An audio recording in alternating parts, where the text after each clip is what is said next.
Doing a deal in January is difficult. Negotiations are never easy, as clubs are often reluctant to let go of players midway through the season. Timo Werner's loan move from RB Leipzig to Tottenham is an exception to the rule, though. Everyone involved quickly came to an agreement. Why? Because both clubs saw an opportunity to resolve a problem and wanted to resolve it as swiftly and painlessly as possible.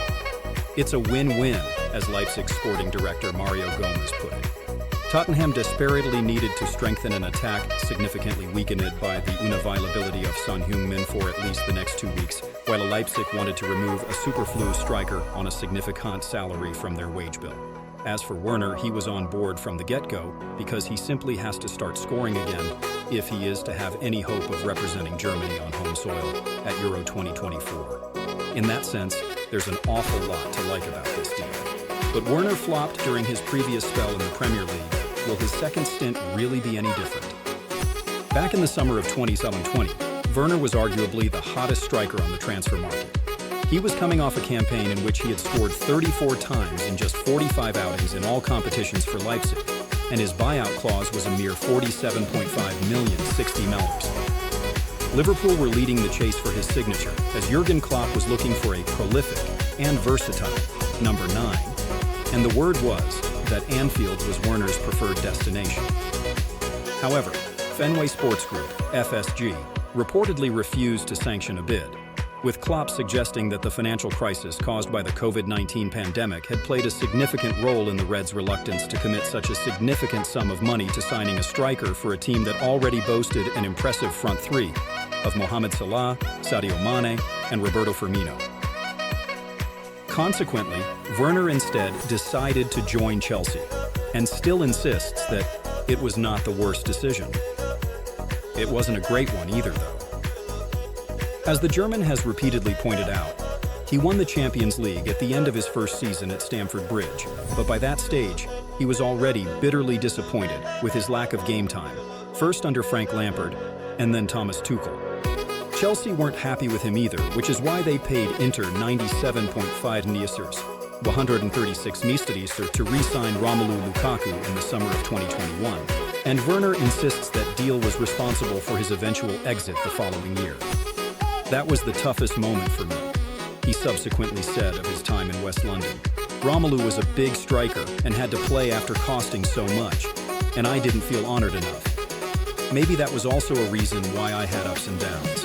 That's quite the stretch, though. Lukaku had absolutely nothing to do with Werner's wastefulness in front of goal. He scored just 6 Premier League goals the season before the Belgians' arrival, and managed just 10 overall before being sold back to Leipzig in 2022. Timo Werner's return to Red Bull Arena was marked by disappointing performances, scoring only 9 times in 27 Bundesliga appearances last season. Despite the opportunity to be the main man after Nkunku's departure, he lost his place to Openda and struggled for playing time. Leipzig, eager to support Werner's desire to make the European Championship squad, happily allowed him to leave on loan during the winter transfer window. Werner, once a key player, had become dispensable for Leipzig due to his recent form. Tottenham has eagerly embraced Werner due to pressing needs in their attack, exacerbated by injuries and player commitments. With a clear objective to secure a versatile forward, Spurs believe Werner perfectly fits the bill.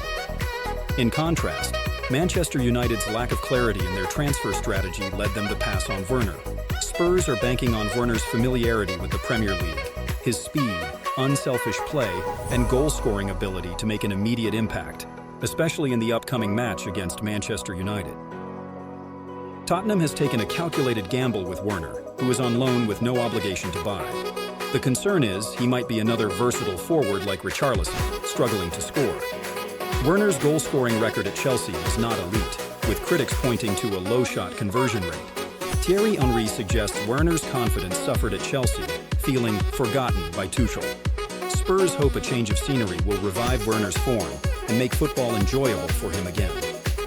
Playing under Postecoglou at Tottenham, Werner must capitalize on his pace and adjust his timing and finishing, addressing past issues at Chelsea.